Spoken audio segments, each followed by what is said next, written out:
Alrighty. Hello, everyone, and good afternoon. Thank you for joining us on this final webinar, the home stretch, this final webinar in this exciting series brought to you by Ride to Conquer Cancer sponsor KPMG. KPMG has been a national sponsor of the ride since 2010 and a top fundraising team year after year. The ride is just a few short weeks away, so we have three great panelists today who will provide you with some insightful last-minute fundraising and training tips. And you'll also hear some helpful on-event reminders as we near the ride weekend. I'd like to introduce our three speakers today. First off, we're going to have Jerry Fraser, team captain of Team Santec. Then we'll have Kristen Trempner, our Ride to Conquer Cancer specialist. And finally, Pete Stace Smith from Norco, the official bike partner of the ride. Folks, please stick around after for a supercharged Q&A session where you can submit your questions. So if you take a look at your GoToWebinar control panel on the right-hand side of the screen, you'll see a section there where you can ask questions. Feel free to type those out. We're going to answer them for you at the end of this webinar. We are recording the webinar today, so next week when this webinar is up, you'll be able to tell all your friends and family and teammates to watch the webinar so they can get these last-minute reminders as well. It'll be up on the YouTube Ride to Conquer Cancer page, as well as the Ride Map to Success page on the Ride to Conquer Cancer website. Thank you again for joining us, and I would like to kick it off by inviting Jerry Fraser, team captain of Team Santec, to speak to you about last-minute fundraising tips. Jerry, are you there? I sure am. Thanks, Chris. So my biggest note to everyone is you can do it. Normally I would say let nothing but fear hold you back, but don't even let that hold you back. Last year was my first year fundraising, and I was afraid that I might not make the distance, so I let that get in my way of asking people, and I would highly encourage you not to worry about it. People are donating to the Alberta Cancer Foundation and not to you personally. You wouldn't believe how generous people can be when you just ask them. So going to my next slide, so I haven't hit my goal yet, now what? I'll be honest with you, I was in this situation myself last year. As the ride weekend approached, I hadn't yet hit my goal, so I was a little nervous, but I kicked it up, and the really main things that I could say is ask again and remind people. People get busy and they forget. It's not top of mind for them. They have good intentions, but they just don't get around to it. So my suggestion is you create some urgency. Tell them something like, I'd like to reach my fundraising goal of $2,500 by July 30th so that I can spend my last week concentrating on physically preparing for the ride. If they know that there's a deadline and it's not August the 8th, they'll be more inclined to give it to you sooner. The other thing is to send a thank you update. Send it out to people that have donated to you in the past or have donated to you this year. Let them know that you're ready to ride, that your training is going well. Those people who maybe were doubters and didn't think you had it in you might be inspired to give a little bit more.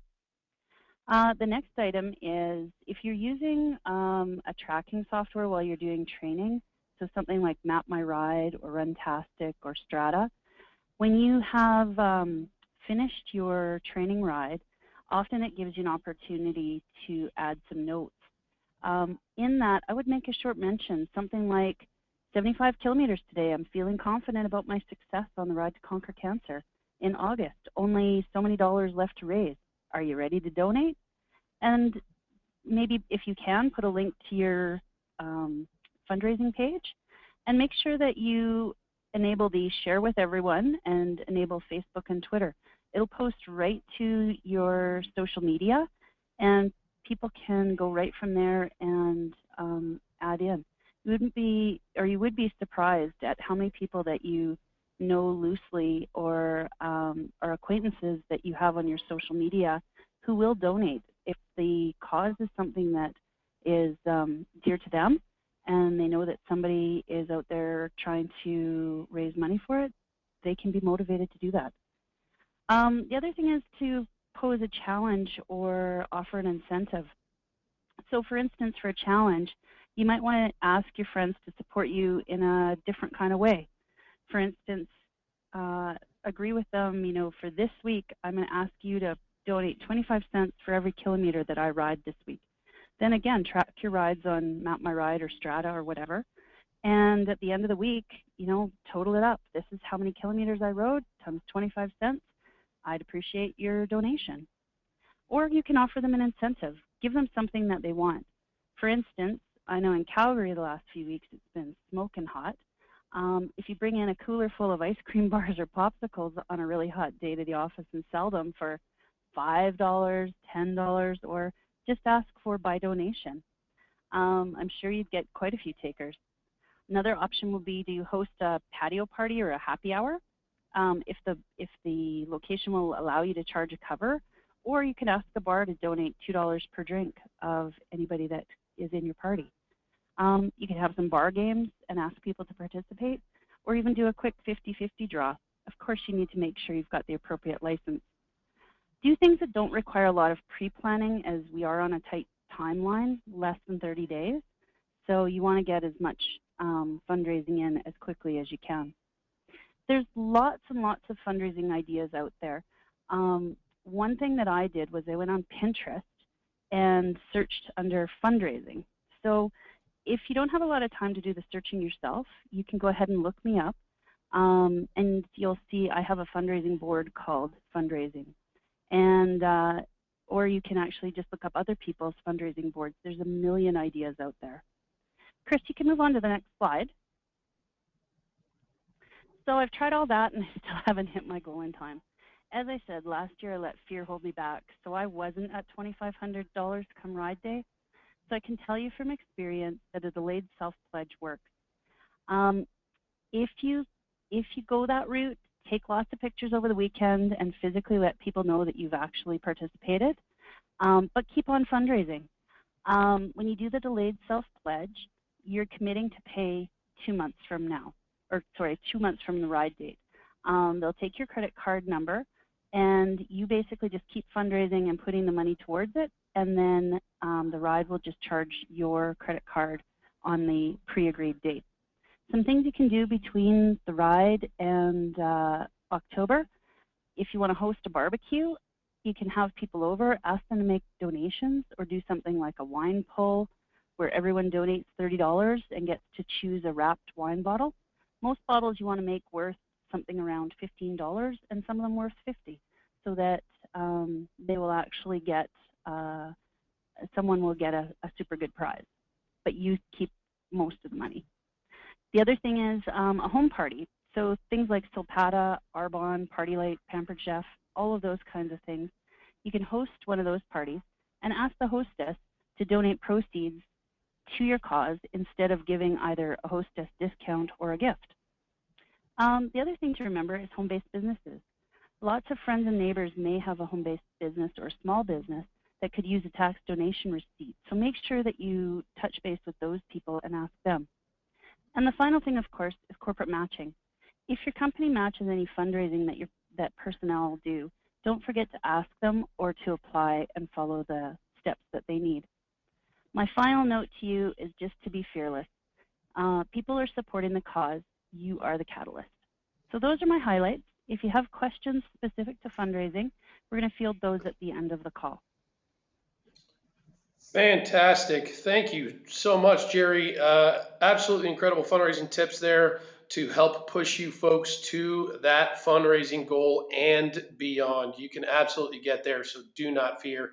There's still plenty of time, as Jerry mentioned. So thanks once again. Again, folks, if you perhaps didn't hear something during that fundraising section that you did have a question about in terms of fundraising, go ahead and enter it in the questions section of your GoToWebinar control panel. And again, we'll try to answer that for you at the end of this webinar. All righty, I'd now like to move on to Kristen. Kristen is going to be giving you some last minute event reminders that you need to know about. Kristen, you there? Yeah, can you hear me? Sure can. Perfect. So, just for some event logistics, since the weekend is coming up quite quickly here, we've got online check-in. This is to be done by July 20th if you want to receive your package in the mail. We will be doing the mail-outs next week after that deadline. So if you want everything in the mail, including your jersey, your bike plates, your wristband, everything for the weekend, I encourage you to go do your online check-in through your personal center.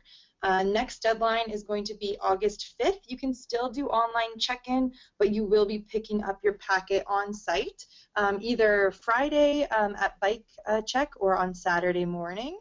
From there, you also have check-in on site. So if you were not able to do any of the online check-in, you can check in on site on August 8th or August 7th if you drop your bike off on Friday. And the next slide. So don't forget, yes, bike drop-off. This is totally your choice, but it makes it for a nice and quick, easy Saturday morning. On Friday, you'll be able to drop off your bike and pick up your packet if you have not received it from 2 p.m. to 7 p.m. And then, or on Saturday morning if you want to check it while you're getting breakfast. But if you do check it on Friday, we will open it up at 6:30 a.m. for you to re-check out your bike to get ready for the ride to start. And then the next thing is going to be the start location. Just in case anybody has missed our announcement of our start location being Canada Olympic Park, that is where we are starting again, same as last year. We have parking there available, and ceremonies start at 8 a.m. They start at 8 a.m. sharp, and if you are a little late, we would strongly encourage you get onto your bike and get ready to go, because if you are a little too late from opening ceremonies, we will have to sweep you to the part past Highway 1 in a sense. And the next one is going to be don't forget to celebrate. So you can invite your friends to arrive to cheer you guys on from about 2 p.m. They can come, but you know, if you're a quicker rider, there's going to be a little bit different for you. So you can come as early as 12 p.m. your friends and family. That's really up to you to tell your friends and family, but 2 p.m. is about when everyone will get there to celebrate and cheer everybody on. So that is pretty much it for event logistics. I know we're getting close, so if anybody has any questions, just enter them into the questions box and we will get them answered for you guys at the end. And I look forward to seeing everyone in 24 days at the ride. All righty, fantastic, Kristen. Thank you so much. That's right, folks. Those are the event reminders that you need to know, but there are usually quite a few questions in regard to the weekend. So feel free to write those questions out so we can answer them for you in our supercharged Q&A at the end of this webinar. Go ahead and type those in. All righty, and finally, folks, I would like to introduce our final speaker, Pete from Norco, the official bike partner of the ride. Pete's going to give you some last-minute training tips and some bike information. How you doing, Pete? Hey, I'm doing great, Chris, and thanks for the invite. Hi to all the riders that are taking some time out of the busy day today, and thanks for clicking on and listening in here. Alberta, here we come. Yeah, a couple of quick things I'm going to go over today. I'm going to divide it into sort of 3 areas and a fourth with a bit of icing if we have time, but a bit of training, a bit of nutrition, and a bit of bike prep. So without any delay, I'll jump right into the training. Hopefully all of you people listening have been doing some training for this, and generally speaking, most of the riders that do attend these rides do get out there. One thing to keep in mind over the next couple of weeks is to start reducing your volume the week before the actual event, the Ride to Conquer Cancer event. You know, don't go on your biggest ride, you know, one weekend before the ride. Try to get these rides in 2 to 3 weeks out. So, you know, that looking at the calendar, that means maybe this weekend coming up, try to plan your biggest ride. The other thing to do is try to do some back-to-back rides. A lot of people just, you know, plan a one big Sunday ride or a Saturday ride on their day off, but it's quite different to actually back it up with 2 rides back-to-back, even if they're not 2 big rides. You know, possibly think about doing your bigger ride on a Saturday, then going back out and doing another 50K or 75K on the Sunday, just to give you a feeling of what it's going to be like to do back-to-back rides and come into the second day maybe a little more tired than you used to if you just do a regular one big ride on a weekend. Keep in mind that you're no longer in the kind of strength training zone now the next couple of weeks. You should allow your body to rest and recover. So just getting some miles, getting some what we call like time on saddle, just getting out there and doing some rides is what you really want to do, and keep your legs working and fresh. The last week also do a couple of shorter and easier rides to make sure your bike's working properly and your legs stay fresh. Moving on to nutrition too, the last week or so before the event, is sort of key for, carbohydrate building. Feel free to load up a little bit more on, that they call carbo loading the last 2 to 3 days leading up to the event. One sort of note on that or star is, don't overeat. Some people think that, hey, going out and eating a huge plate or 2 plates of pasta the night before the event is going to be the best thing. But, don't overeat, because, you're not going to double up your carbohydrate store overnight, as well as all you'll do is just, put yourself in an uncomfortable position, just the night before the event. Also, don't try any new foods the day before the ride, or especially during the ride. A lot of people, will roll in and go, I think I'm going to try whatever, and insert, something new that their friend has passed them to try that day. Those are the kind of things, if you're thinking of, adding, whether it's a Gatorade or an Exceed or some special drink powder to your mix, try those over the next couple of weeks. And if you're going to carry something on that event that's different than what the event supplies, make sure that's pre-tried over the next couple of weeks here, that your stomach can handle it under load and on a longer ride. One key on the ride, though, is to make sure you drink enough water and or energy drinks on the ride. And I just got back from the Quebec ride just a couple days ago, and it was a beautiful 2 days of mid-20s and sunny and tailwinds, but people forget to drink, and we'd see them at pit 3 after lunch, and they're fading, and you look at their water bottles. They have 2 water bottles, they're both full, and you ask them, well, how many bottles have you gone through today? And they kind of look at you a blank stare and go, well, actually none. And there's a reason why they're fading. They've been riding for 3 or 4 or 5 or 6 hours already, and they haven't even they haven't reloaded the water and the moisture that they have been sweating out. So a general rule of thumb, if you have a regular sized water bottle on your bike, not a big Magnum, is a water bottle per hour of exercise time. So, if you can aim for that, that may seem excessive to somebody that isn't doing that now, but if you can sort of aim for that, sure, you may have to stop and pee a bit more often, but the bottom line is you will stay hydrated, and your body will be a lot happier for that during the ride and especially after the ride. So, and again, after the ride, make sure you sort of reload a little electrolyte drink, electrolyte pills, so you don't cramp up.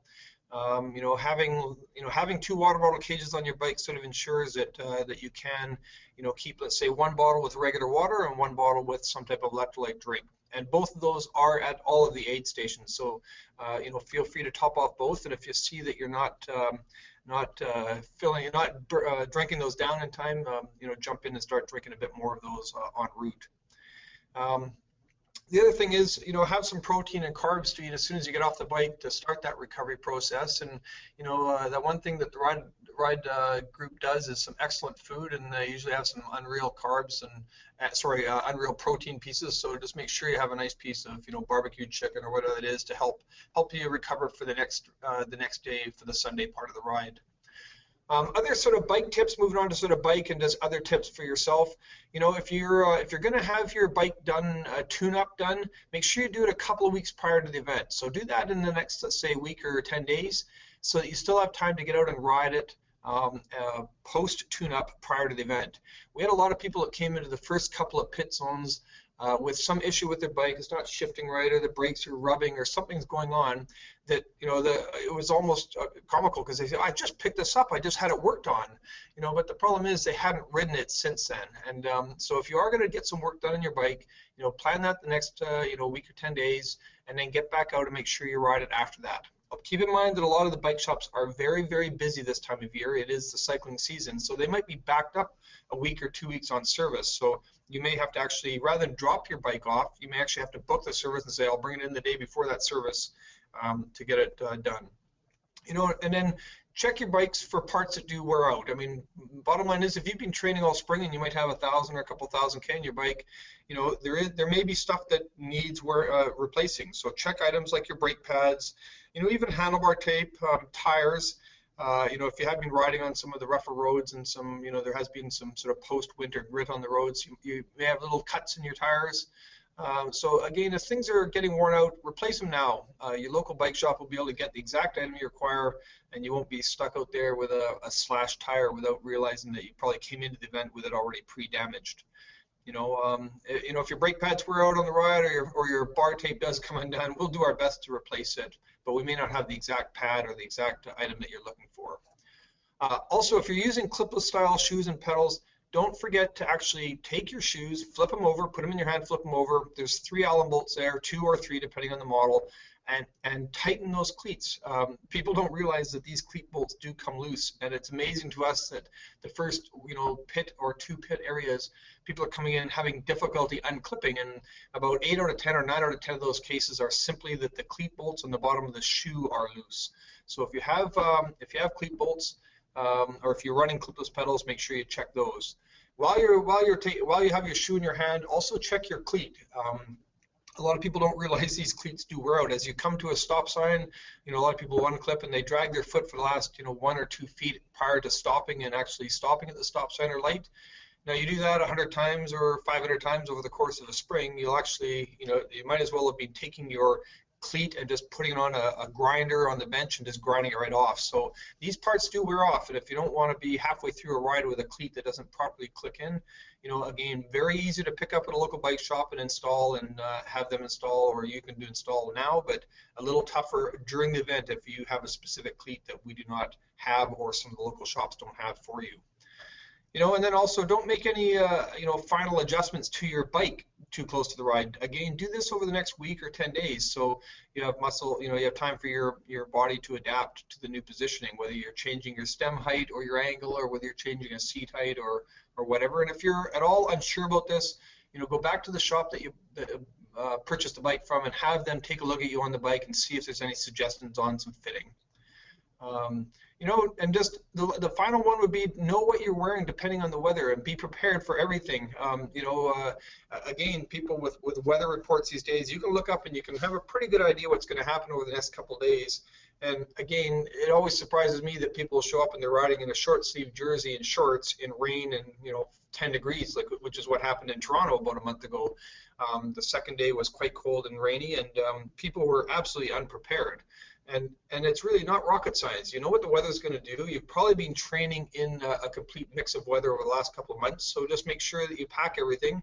And then also pack a spare set of ride gear for the second day. There's nothing quite so yucky as pulling on a set of sort of semi-damp cycling shorts from the day before and a jersey again. Whereas you pull on a fresh set of shorts and a fresh jersey and underliner, and you're going to be feeling like $1 million for your second day. So basically, enjoy the ride. If there's any other questions, make sure that you fire them through to Chris here on the mediator, because I think we're jumping right into the question and answer period. And I think the speakers so far and myself are all prepared to answer anything else you have that we haven't covered. So back to you, Chris. Thanks. Excellent. Thank you, Pete. Those were some fantastic training tips and bike tips and nutrition tips. All great information to know leading in to this ride. Folks, I do want to let you know, I'm sure you're seeing that question and answer slide right now. We did have a bit of a technical issue with this with the slides earlier on, but this full presentation will be available on the Ride Map to Success page with this audio as well, so you can follow along. But we are at the supercharged Q&A portion. So this is your opportunity to write any questions. If you have any questions at all that you want to answer that you didn't hear from our speakers today. So feel free to type those in. And in fact, we do have a few questions that I'd like to answer right now that we got during the presentation and also prior to the presentation. So we'll see if we can answer some of these for you today. The first question I have is, for people coming from Edmonton, what arrangements for shuttling people and bikes are there? Kristen, this might be a question for you.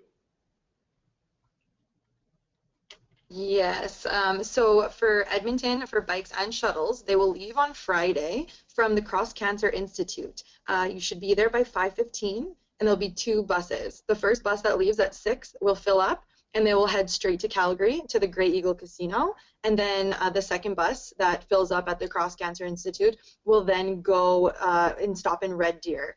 This will also be followed by the truck with all the bikes on it. So that's where you're going to load bikes. It's where you're going to get the shuttle down. It's all at the Cross Cancer. So I recommend showing up at 5:15 p.m. On that day. Excellent. Thank you, Kristen. Kristen, I'm going to keep you there because I got another one. What exactly am I doing with my bags when I show up in the morning? Yes, great question. You have to carry them the whole way. No, I'm just kidding. So we're going to have bag check. When you get to COP on Saturday morning, you will be able to drop. You'll see big signs in a big truck that says bag drop, and you're going to drop your bags there, and they're going to tag your bag with your wristband number so that it matches up. And when you get to camp, they will be unloaded by the tents and ready for you to pick up. And they'll do the same on Sunday morning to bring them back to COP from Okotoks. Excellent, excellent. Here's another. Do most riders carry a backpack during the ride for clothing changes if needed?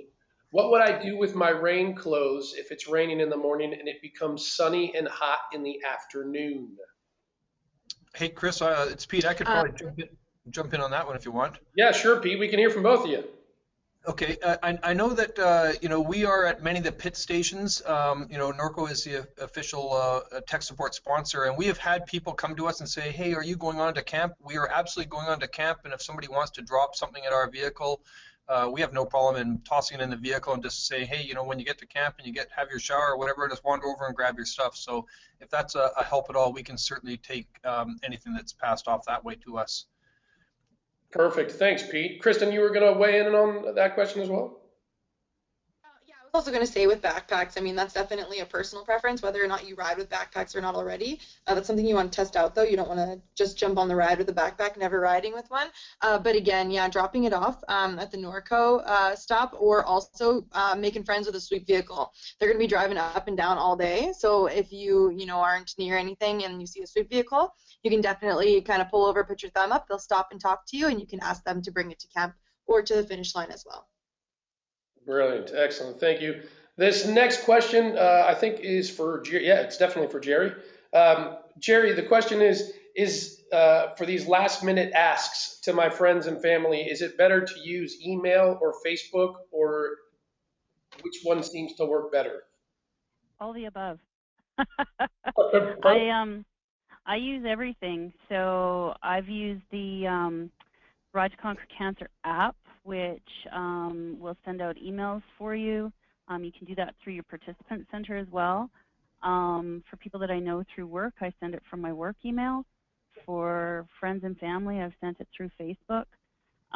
Whatever appeal works for you, I would just say use everything. Great. Yeah, hit all avenues. That sounds smart. This is for you, Pete. Do you recommend any kind of patches, any particular kind of patches?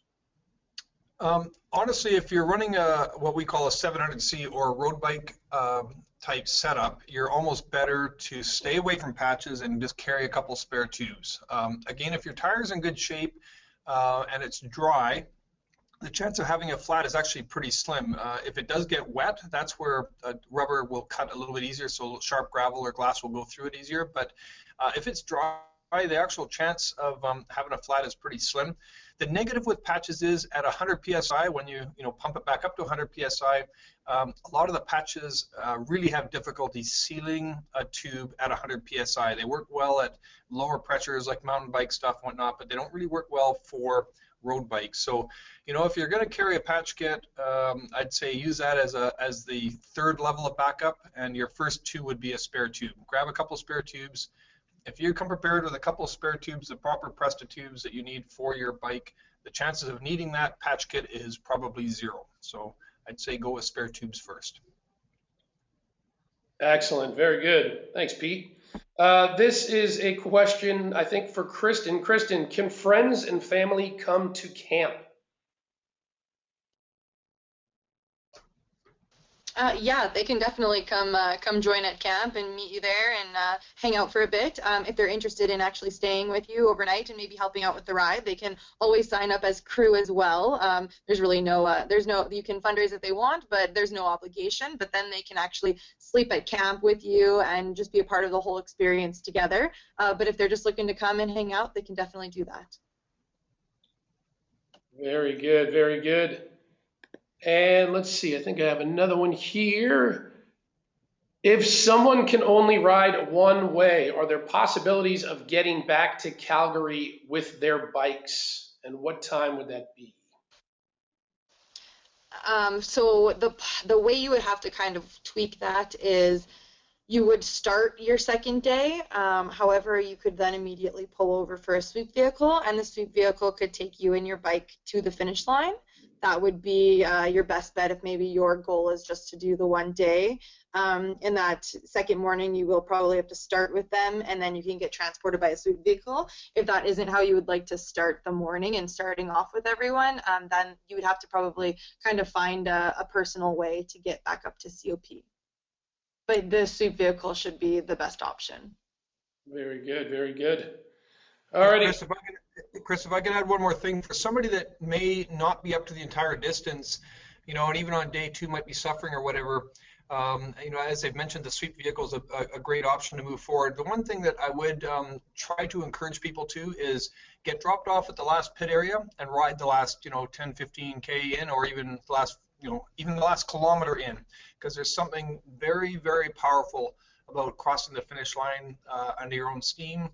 And getting cheered in by all the people there, the family and friends and whatnot. So if you can, even if you plan to not ride the whole thing, and we've met many riders that could not for a variety of reasons, but they have been shuttled forward, and they do try to get dropped off prior to the finish line and ride that themselves. And I think that is a very worthwhile goal to do, even if you can't do the whole thing.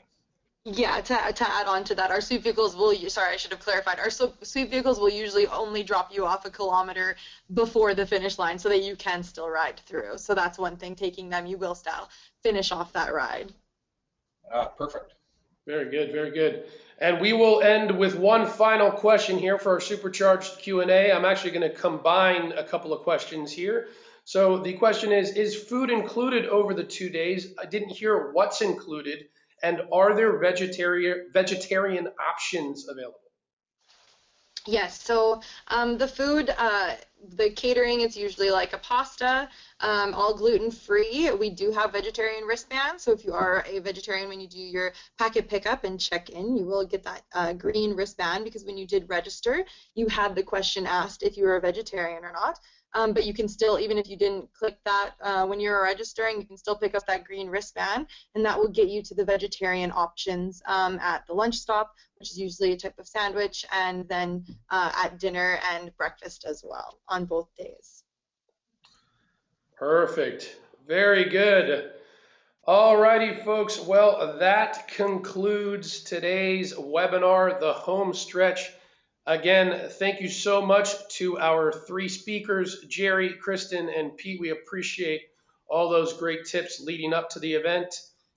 This webinar audio was recorded. Again, we did have a bit of a technical difficulty with the slides, but those will be combined and put up on the website in the next few days. So check in with that and make sure to pass on at least the audio to your friends and family so they can hear these great tips from our speakers today.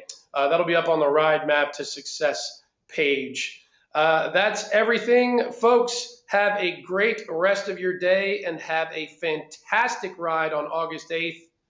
All the best, and bye-bye.